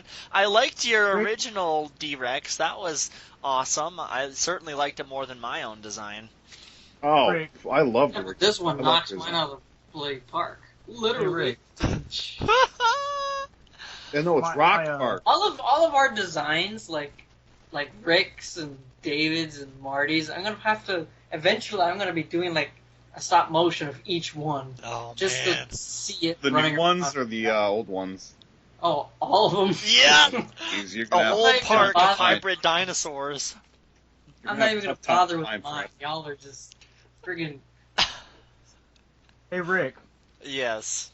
my favorite thing about this picture is how you use the background from the Jurassic World promotional. Yeah, that because too. because like it looks Yeah. like it's all to scale. Like it looks like the gyro ball. That's how big it would be compared to the thing. Yeah. And I think like its arms being able to just envelop the side of the gyrosphere like Yeah, that. he's is kind of really- reaching in, trying to get at him. Actually, it looks like Jurassic World concept art with the whole background going on. It's like, it's so pleasing to look at. It's like, All should I right. put it in the background? Well, I guess I'll show you guys my next one here. So this is my own completely original design. That made me even more impressed. This one incorporates, let me think here, T-Rex, Velociraptor, Dragon Moray, as in Dragon Moray eel, Black Mamba, and blue-ringed octopus DNA. Jesus Christ. I know. So I went for something that would give the Irex nightmares. Really. So I don't even know. This will give the Irex nightmare. Yep. This will give that Irex So I'll just go nightmares. ahead and send it to you guys. Man, it's depressing me. Even David, both of y'all are depressing me. Y'all motherfuckers suck. Oh my god! Hell. Oh, hell yeah. I love that shit. Oh man. Look at that face. So Jesus it's basically supposed to mangle you and tickle you at the same time. Oh, I God. really like how this whole thing came out. It just looks Yeah, really the awesome. mouth, the neck. Good God! That it's doing the mouth Out thing. of here! It's Jesus doing the mouth Christ. thing, guys. Hey Rick, does it swim? What's that? Does it swim? Well, being that it is more marine animal than anything else, I'd imagine it'd be able to. I love this. I love it. So Hollywood needs us. yeah, Bottom line, yeah, Hollywood needs the four of us desperately. Yeah. yeah, I'm not bloating. It's just like pure fact. I'm not bloating at all. yeah. So yeah, let's see. Obviously, you can see the coloration is primarily obviously derived from the dragon moray eel and also the blue-ringed octopus. The black mouth is obviously inspired by the black mamba. The eye, which is hard to see, part of my idea with it was to make it, especially the head, look very obscure. Like you looked at it and you're thinking, what is this weird, freaky, Lovecraftian nightmare that I'm looking at? So you really can't tell what you're looking at. And that's supposed to be part of the creep factor. Originally, I was going to give it a second set of jaws, like a moray eel has, but I was getting a little bit impatient with trying to make that work, especially because this was really my first time experimenting with a more angled pose, because I usually draw things in profile, so this was an experiment for me all around. So I'm. You mean side drawing? Side drawing, the thing that everybody does. The thing that everybody does. I think they're amazing at it. No, but I really like this. I think it turned out really nicely and all meshes well together. Yeah. Well, that's the important thing. It's really, it actually has me kind of speechless. Like just looking at it, it's like Yeah. Yeah. it's And just like it's kind of got bright colors on it. It's like, that's how you do it, bitches. Yeah. yeah, we but they're not wanted it like to look bright good. like. But they're not bright neon like a lot of the feathered guys do it. Oh yeah. Well, yeah, but it's like it is, but it is in a way that's somehow really weird. Like it's not like that that bright color that's kind of like inviting and friendly. It's like it's just like that kind of like that mix of sea creatures to where it's just like this really like gross looking bright color kind of thing. Yeah, it's I almost picture it, like pulsating upsetting. and glowing and changing colors and just being difficult to look at. Like if it was actually like there. Like changing color rapidly, like all those white spots moving around, like it has shit on it, like it would, like it just looks like it would just look gross Yeah. in a good way. Yeah. That's what I was going for. Weird, freaky, gross octopus thing. And the name, by the way, it does have a name, which I forgot. Oh. I call it Plocomorhynchus harlequinus. Which I Harlequinus, I see Yeah. what you did there. Yup.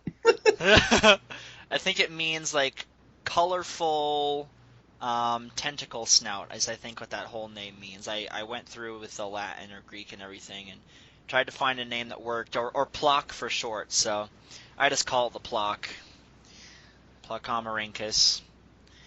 So block. the Plock. That's his name.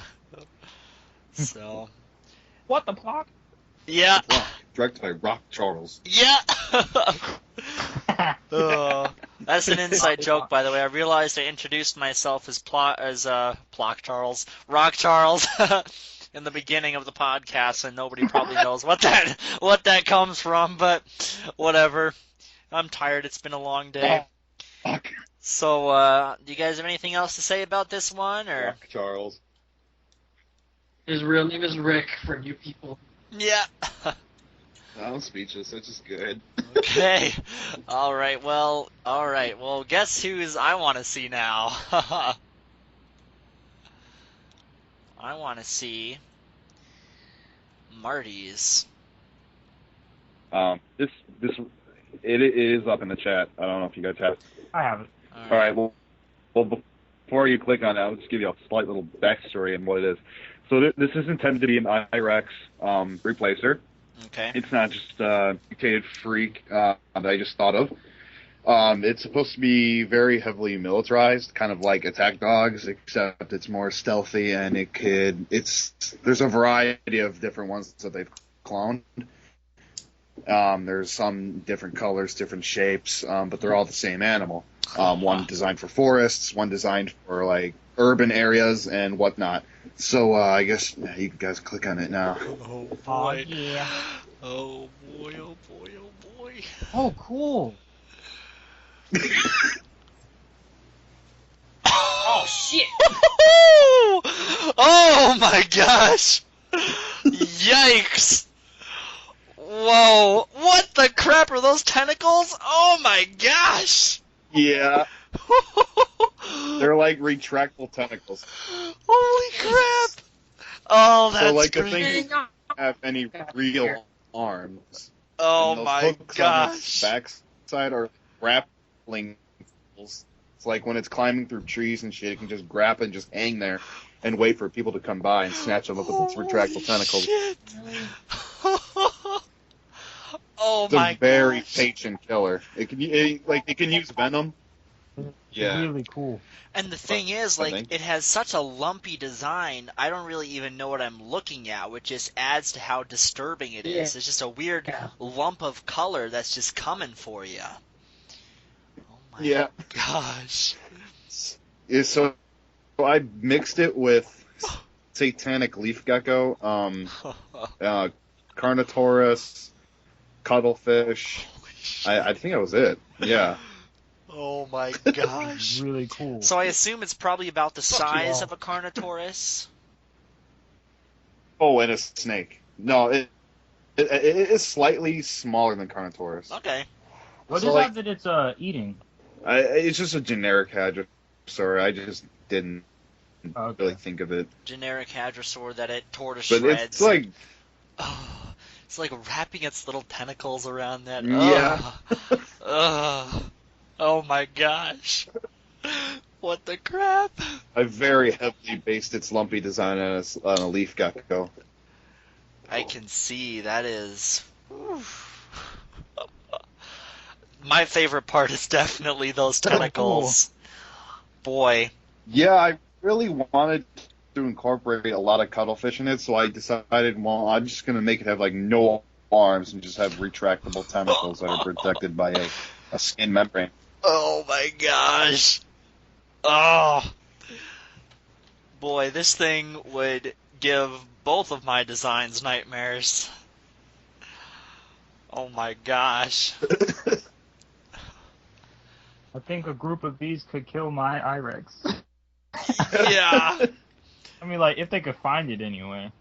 Yeah, it's very camel. It could change the texture of its skin. Oh my Well, actually, gosh. then again, Marty, I think your creature is patient enough, it'll just wait for it to walk by and they'll just drop on it. Oh yeah, my that's God. what it does. Yeah, that's the That's creepiest what the part. hooks are Like a for. drop dinosaur. Anything that drops, nope. Nope. Yeah. Nope, and all the way off of that island. Fuck that. Oh, nope, and right back to the mainland. Woo-wee. That is some intense stuff. First time as Ronnie sees it, nope. Yeah! That's Yeah. scratches that. What you are doing here, what you have done. This will give me nightmares right now. So me nightmares.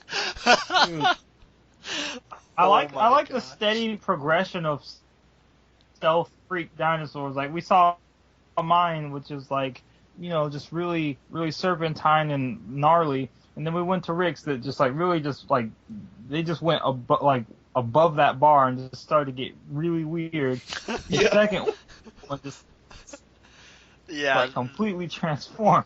this And one. then we get to Marty's. Like I like that progression that we see through. Yeah. Oh my gosh. Fantastic. Yeah, this I think one. We all came up with some really good designs. Yeah, Now we these really are hybrid did. dinosaurs. Yeah, right?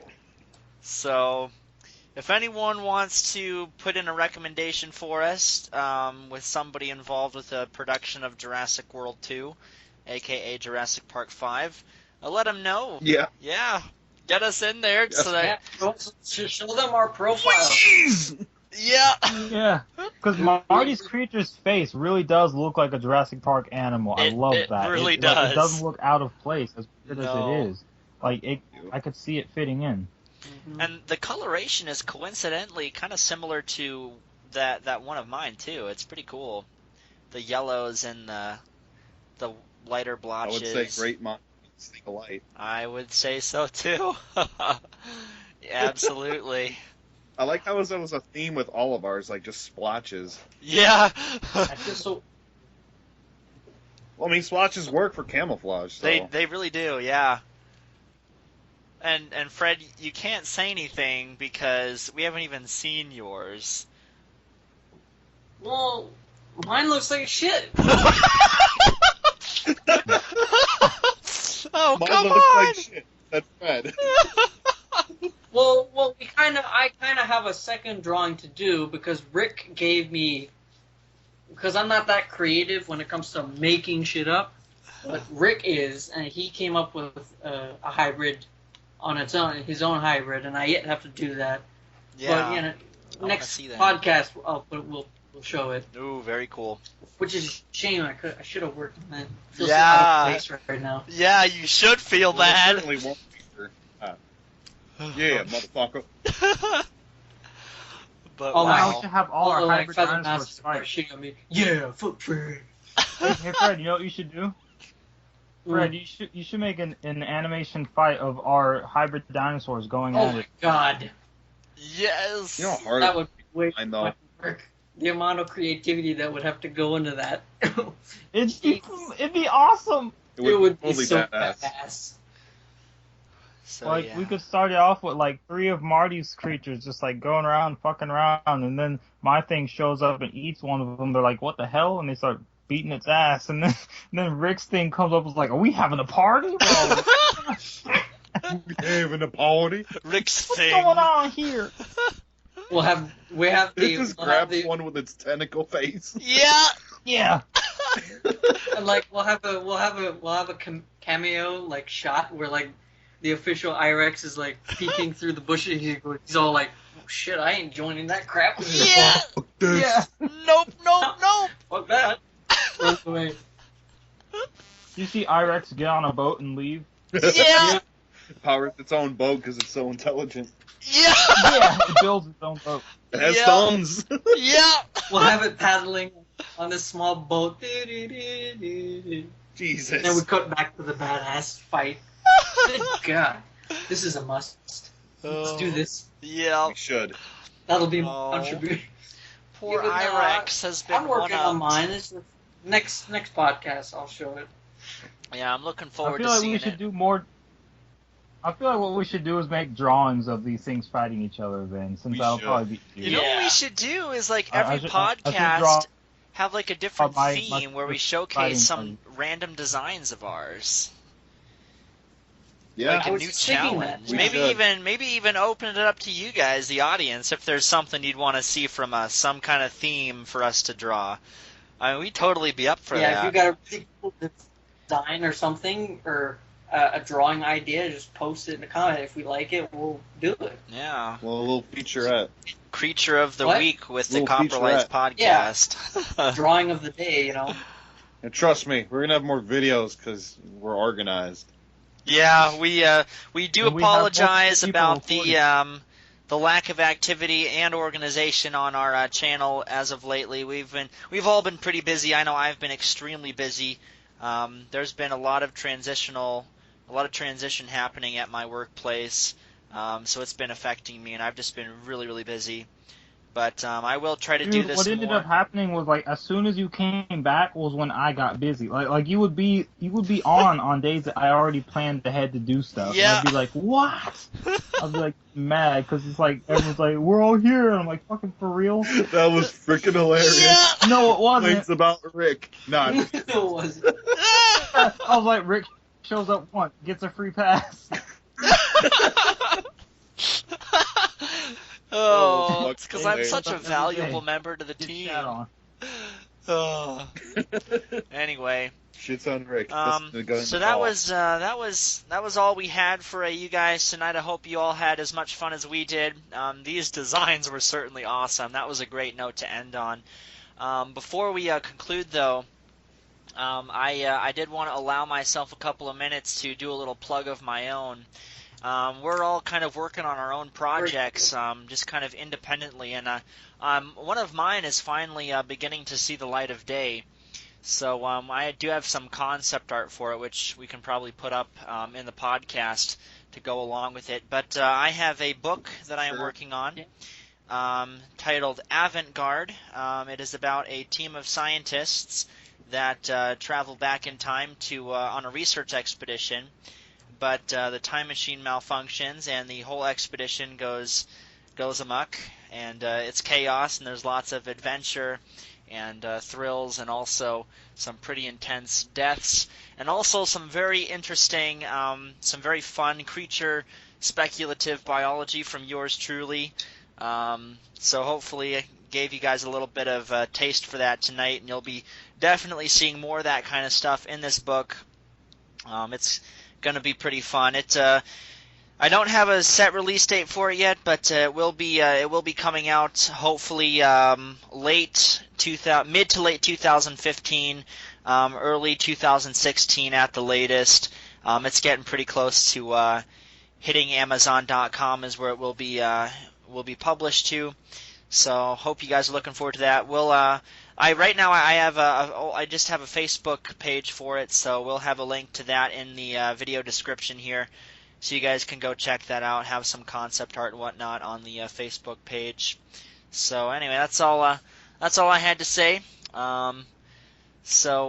Anything else, or are we pretty much wrapped up here, guys? I'd say we're pretty good. All right, well. Yep. Until next time, this has been the Coprolites podcast, where we take shit seriously. Hope to see you guys again soon.